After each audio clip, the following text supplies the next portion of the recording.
शुरुआत होती है नवंबर 1974 में, जहां हम एमिटिविल नाम के एक घर को देखते हैं। घर के बेसमेंट में एक आदमी बैठा था। इसी रात के ठीक 3:15 पर कोई शैतानी आवाज कह रही थी कि उन्हें मार दो। ये सुनकर वो आदमी आवाज के कहने पर गन उठाता है और ऊपर जाकर अपनी पूरी फैमिली को मार देता है। फिर जब पुलिस को ये बात पता चलती है तो वो उस आदमी को गिरफ्तार कर लेती है। तो वो आदमी अपने बयान में कहता है कि मैंने उस घर में कुछ आवाजें सुनी थी और उन्हीं आवाजों ने ही मुझसे ऐसा करवाया है। इसके बाद हम एक फैमिली को देखते हैं जिनमें एक कपल था और 3 बच्चे थे। इनमें वाइफ का नाम कैथी था और ये तीनों बच्चे कैथी की थी क्योंकि ये उसका दूसरा हस्बैंड था। अब इन दोनों हस्बैंड वाइफ ने एक नया घर खरीदना था, इसीलिए वो डीलर के पास जाती है जो उन्हें वही शुरुआत वाला घर दिखाती है। यानी जो उस आदमी ने अपनी फैमिली को मारा था, मतलब कि एमिटिविल, और वो घर काफी बड़ा था और कम पैसों में मिल रहा था, इसीलिए वो यही घर खरीदने का फैसला करते हैं। तो वो डीलर उन्हें इस घर की माजी अतीत के बारे में बताती है कि यहाँ बहुत सारे खून हुए हैं। जो सुनकर कैथी का हस्बैंड जॉर्ज कहता है कि इसमें घर का क्या कसूर है, घर किसी को नहीं मारता बल्कि लोग एक दूसरे को मारते हैं। और फिर इसी सोच के साथ वो ये घर खरीद देती है ताकि वो अपनी फैमिली के साथ अच्छे से रह सके। फिर कुछ वक्त के बाद वो फैमिली उस घर में रहने के लिए आ जाती है जहाँ ये लोग काफी खुश थे। कैथी अपने बेटे को सुलाने के लिए चली जाती है पर उसके बच्चे को नींद नहीं आ रही थी क्योंकि वो अपने असली बाप को याद कर रहा था। इसीलिए वो अपनी मॉम कैथी से भी पूछ लेता है कि क्या जॉर्ज हमारे असली डैड बनकर हमें प्यार देंगे। इस पर वो कहती है कि हाँ क्यों नहीं, बस उससे दोस्ती कर लो। अब उनकी ये बातें बाहर से जॉर्ज ने भी सुन ली थी और वो एक अच्छा डैड बनने का फैसला करता है और अपने कमरे में चला जाता है जहाँ उसे काफी ठंड लग रही थी। तो वो बेसमेंट में आ जाता है हीटर चलाने के लिए। वहाँ उसे एक घड़ी दिखती है जिस पर 3:15 हो रहे थे। ठीक इसी वक्त उसे कुछ आवाजें सुनाई देती है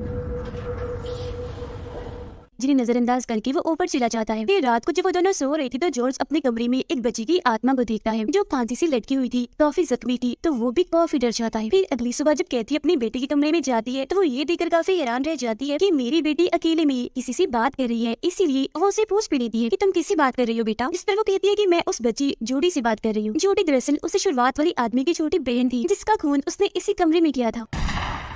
उसकी आत्मा अब इसी कमरे में भटक रही थी जो सिर्फ कैथी की बेटी को भी नजर आ रही थी। फिर जब जॉर्ज लकड़ियां काट रहा था तो कैथी का बेटा उसके पास लोहे का एक औजार लाकर कहता है कि ये मुझे बेसमेंट से मिला है। जिस पर जॉर्ज गुस्सा करता है कि बेसमेंट मेरा ऑफिस है, वहाँ मेरा जरूरी सामान पड़ा हुआ है, तो अगर आइंदा की बात वहाँ दे तो अच्छा नहीं होगा। जिस पर वो बच्चा रोता हुआ अपनी मॉम के पास चला जाता है। अब कुछ देर के बाद उनकी बेटी कहीं नहीं मिल रही होती तो वो दोनों काफी परेशान हो जाती है। फिर तभी इन्हें बोट हाउस से डोके भोंकने की आवाज आती है तो ये लोग वहाँ चली जाती है। बोट हाउस दरअसल एक ऐसा छोटा सा कमरा होता है जो नदी के पास होता है जिसमें कश्तियाँ रखी जाती है। वहाँ जाकर ये देखते हैं कि इनकी बेटी कश्ती में खड़ी हुई है और पानी में बस कूदने ही वाली है। तो जॉर्ज उसे ऐसा करने से रोक देता है और कैथी उससे पूछती है कि तुम अकेली यहाँ क्या कर रही हो। तब उनकी बेटी कहती है कि जोडी मेरी दोस्त बन गई है और मैं तो बस उसे अपना बोट हाउस दिखाने के लिए लाई थी। अब ये सुनकर कैथी को अजीब तो लगता है पर वो नजरअंदाज कर देती है और अपनी बेटी को वहाँ से लेकर चली जाती है। जिसके बाद जॉर्ज बोट हाउस को लॉक करके चला जाता है। अब आधी रात को उनका छोटा बेटा वॉशरूम जाता है जहाँ उसे अजीब तरह की रौनी आवाजें आने लगती है और जब वो हाथ धो रहा था तो उसके पीछे हम एक आत्मा को देखते हैं जो काफी खूनी और रौनी लग रही थी। साथ ही टूटी में पानी की जगह खून निकल रहा था। ये देखकर तो बच्चा काफी डर जाता है, उसकी हालत खराब हो जाती है, इसीलिए वो भागकर वापस अपने बेड पर आ जाता है। फिर जैसे ही रात की 3:15 होती है तो घर की सारी खिड़कियाँ अपनी आप ही खुल जाती है जिससे चौंककर जॉर्ज की आँख खुल जाती है। उसे कुछ ठीक नहीं लग रहा था, इसीलिए वो बच्चों के कमरे में जाता है चेक करने, जहाँ वो खुद को ही पाता है उसने हाथ में गन पकड़ी हुई थी और अगली पल गोली से खुद को वो मार लेता है, जिसके साथ ही जॉर्ज की आँख खुल जाती है।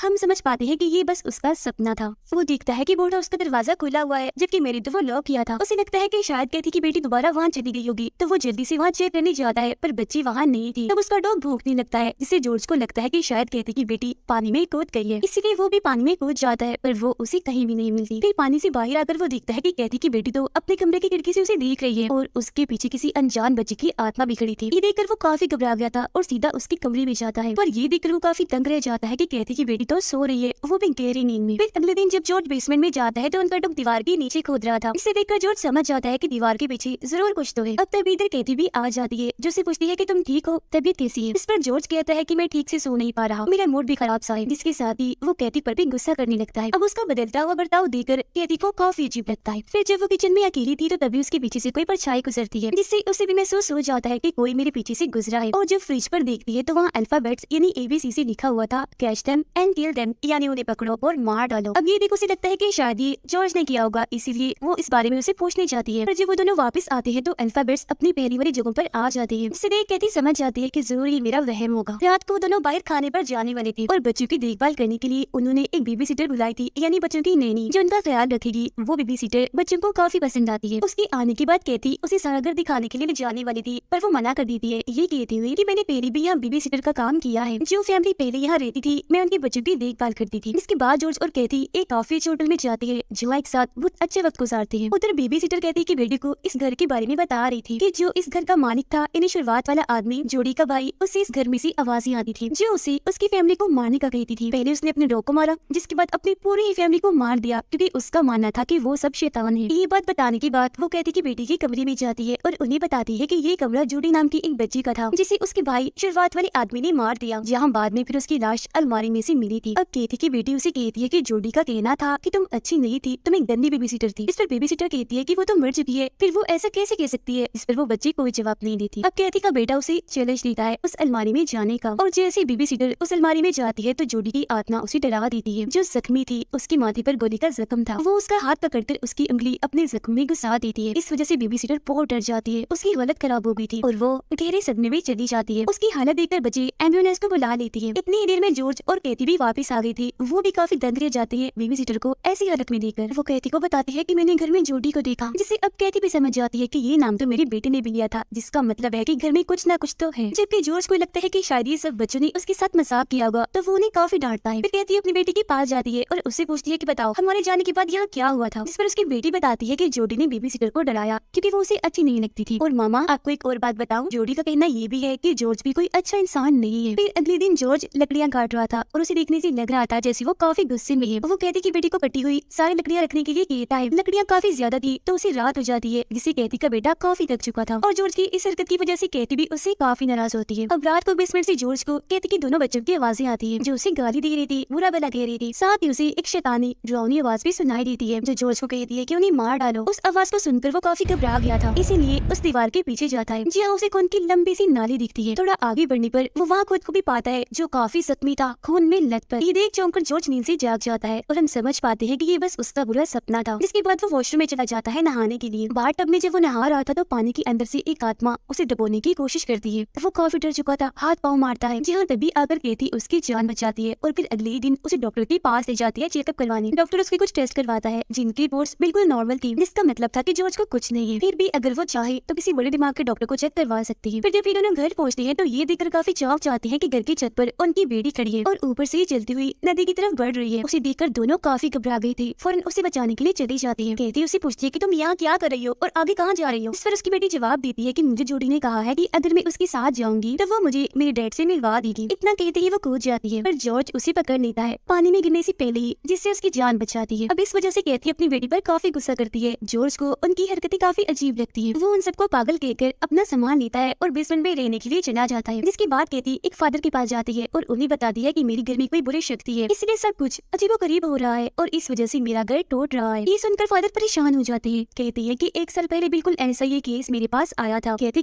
है कि क्या ये केस उसी आदमी का था जिसने अपनी पूरी फैमिली को मार दिया था, जिसमें जूडी नाम की बच्ची भी थी। इस पर फादर कहते हैं कि हाँ, तो ये सब तुम कैसे जानती हो। कहती जवाब देती है क्योंकि अभी हम उन्हीं के घर में ही रह रही है, यानी एमिटीविल में। घर में जॉर्ज का बर्ताव काफी अजीब हो गया था। वो कहती की बेटी को मारता है, उसे धमकाता है, फिर रात को बेसमेंट में जाकर अपनी फैमिली की वीडियो देखने लगता है जहाँ एकदम उसे कहती का बेटा किसी शैतान की शक्ल में नजर आता है जो देख उसकी होश उड़ जाती है। इसकी थोड़ी देर के बाद वो सो जाता है। फिर रात को ठीक 3:15 पर उसकी आंख खुलती है। उसे फिर से वही शैतानी आवाज सुनाई देती है जो उसे एक ही बात कहती है कि उन्हें मार दो। इसी के साथ घर के सारे दरवाजे अपने आप ही खुल जाते हैं। तब जॉर्ज एक कुल्हाड़ी लेकर घर से बाहर बोट हाउस के पास जाने लगता है। बोट हाउस में आकर एक आत्मा उस पर हमला कर देती है। तब अपनी जान बचाने के लिए वो कुल्हाड़ी से आत्मा पर हमला करके उसे मार गिराता है। पर जैसे वो होश में आता है तो देखता है कि यहाँ कोई आत्मा नहीं थी, बल्कि उसके हाथों उनके डॉग का ही खून हो गया है। अगले दिन फिर कैथी उसे कहती है कि हमें ये घर छोड़कर जाना होगा क्योंकि ये भूतिया घर है, पर वो ये घर छोड़कर जाने के लिए साफ साफ मना कर देता है। तो इसी बात को लेकर उनकी लड़ाई हो जाती है। इतनी ही देर में उनके बच्चे भी वहाँ आ जाते हैं जो अपनी मम कैथी को बताती है कि डॉग कहीं भी दिखाई नहीं दे रहा, पता नहीं वो कहाँ चला गया है। उन्हें लगता है कि जरूर डॉग को जॉर्ज ने गायब किया है या उसे मार दिया, तो वो इस बारे में उसे पूछते भी है, जिस पर जॉर्ज इस बात का कोई जवाब नहीं देता। अब दोपहर को फादर उनके घर आते हैं जो कैथी की बेटी के हाथ में काले रंग का बारू देखते हैं। कैथी को बताते हैं कि जो बारू तुम्हारी बेटी के पास है वो जूडी का था, लेकिन हैरत उस बारू को तो जूडी के साथ ही ताबूत में दफन कर दिया था, तो अब वो ताबूत से बाहर तुम्हारी बेटी के पास कैसे आया। जो कहने के बाद फादर घर के अंदर जाकर हर जगह होली वाटर डालते हैं, यानी शैतान भूतों को भगाने वाला पानी। लेकिन जैसे पानी वहाँ गिरता है अचानक ही गायब हो जाता है और अगले ही पल मक्खियों का बड़ा सा झुंड फादर पर हमला कर देता है। एक शैतानी आवाज उन्हें भी सुनाई देती है जो उन्हें यहाँ से भागने का कहती है।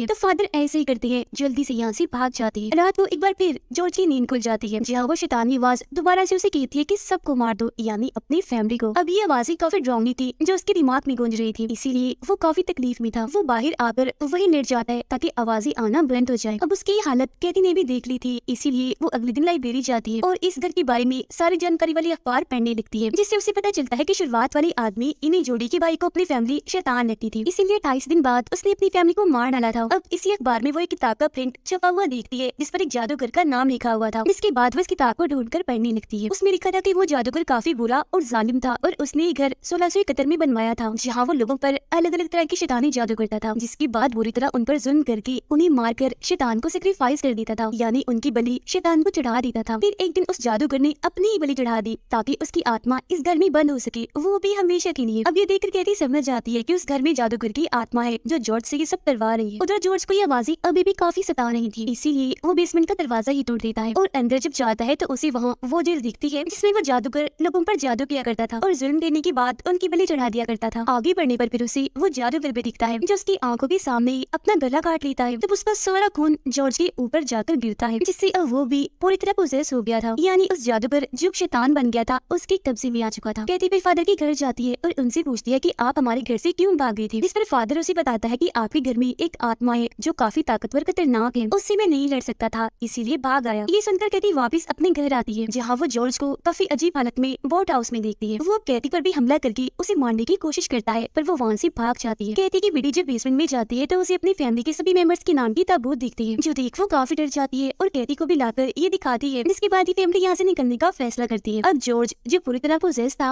गन लेकर अपनी फैमिली को ढूंढने लगता है, जबकि जादूगर की आत्मा उसकी मदद करती है। घर की सारी खिड़कियां दरवाजे वो बंद कर देता है ताकि वो लोग यहाँ से भाग ना पाए। वो सब खिड़की तोड़कर घर की छत पर जाने लगती है, जहाँ जॉर्ज भी उनका पीछा करने लगता है। तभी कैथी का बेटा जॉर्ज को एक रॉड से मारता है, जिससे वो नीचे जाकर गिरता है। फौरन ही बेहोश हो गया था। ये देखकर वो लोग नीचे आते हैं और वहाँ से भागने की कोशिश करने लगती है, पर तभी जॉर्ज दोबारा से उठ जाता है। एक कुल्हाड़ी लेकर उसे कैथी के अंदर घुसा देता है, तो वो किस तरह गन उठाकर उसे जॉर्ज पर वार करती है, जिससे वो बेहोश हो जाता है। इसके बाद ये लोग जॉर्ज को बांधकर कश्ती में रख देते हैं और ये फैमिली यहाँ से निकल जाती है। अब जॉर्ज को भी कुछ ही देर के बाद होश आ गई थी। वो कैथी को कहता है कि रुकना नहीं, जितनी जल्दी हो सके यहाँ से निकलो। इसके बाद स्क्रीन पर लिखा हुआ आता है कि उस फैमिली को यहाँ 28 दिन हो गए थे। उन्होंने फिर ये घर एमिटीविल छोड़ दिया और दोबारा यहाँ कभी वापस नहीं आए। फिर हम जोड़ी की आत्मा को देखती है, जिसे अचानक जादूगर की आत्मा खींचकर बेसमेंट में ले जाती है। साथ ही उस घर का सारा सामान भी नॉर्मल होकर अपनी पहली वाली असली हालत में आ जाता है, जिसका मतलब था कि अब इसके बाद भी कोई फैमिली यहाँ आएगी और इस जादूगर का शिकार बन जाएगी। फिर उनके मरने के बाद कोई और फैमिली आएगी और ये सिलसिला ऐसे ही चलता रहेगा। सबको वो जादूगर मारकर अपना शिकार बना लेगा और शैतान को बलि देता रहेगा। असल में वो खुद शैतान बन गया था और उसका साया ही इस घर में था, क्योंकि वो शैतान की पूजा करता था और लोगों की बलि दिया करता था। फिर एक दिन उसने अपनी ही बलि दे दी ताकि वो हमेशा साया बनकर इस घर में रह सके। वो घर की मर्दों को पोजेस करके उनसे उनकी फैमिलीज को मरवाता था और ऐसा करके अब उसे खुद भी ताकत मिल रही थी। वो यहाँ अपना राज बनाना चाहता था और इसी के साथ ये सच्ची कहानी इधर ही खत्म हो जाती है।